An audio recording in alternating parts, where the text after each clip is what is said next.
All countries have their pluses and their minuses. But I think before you talk about any other country, you better make sure that you understand the country.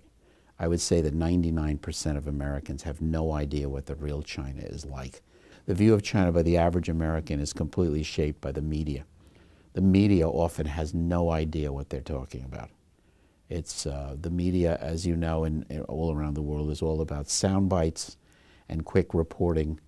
And so a complex situation is boiled down into something very, very simple and often very misleading.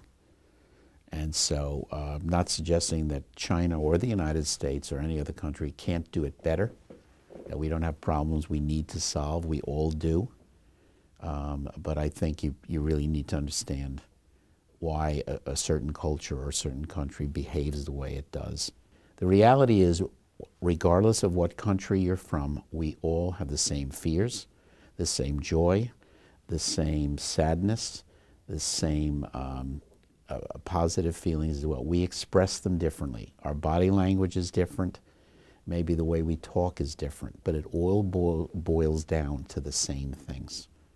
And once you understand that and get behind that, I think it's much easier to affect positive change. I have a strong belief that our young potential leaders for the future are very much in need in education when it comes to the kinds of things we've been talking about, particularly understanding other cultures. In the case of ilead, we know, I think the world knows, that the two great economies of the world well into the future will be the United States and China. Regardless of which one is, quote, number one, I don't think it matters about size, but the world's economies are going to be dominated by these two countries. There's no doubt about that. If you are a young potential leader, if you are from a family with significant wealth or not, if you want to understand the world and set yourself up for success, what better way than to understand either, in the case of Americans, the Chinese culture, in the case of the Chinese, the American culture. What better way to do that by effectively participating in an exchange program between families in the United States and China. All success in the future will have to be globalized, will come from globalization.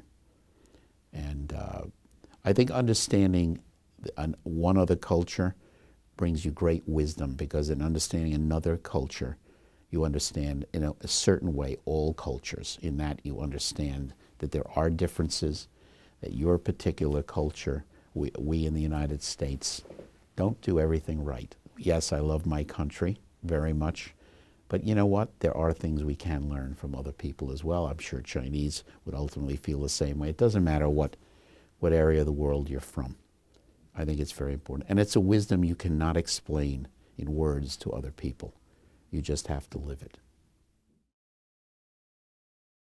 Well, I'm very pleased to see an organization that's in business education that's primarily aimed at improving leadership skills among business leaders here in China and to a certain degree elsewhere. All of the things really that we have been talking about in this interview up to this point were really about leadership, making significant change, positive change. Both the soft side of that, changing cultures, leadership, instilling confidence in people, getting them to buy into your strategy, your tactics, as well as making decisions about your assets, about your products, about your, what exactly you're going to do on the manufacturing floor with your machines and so on. The harder decisions.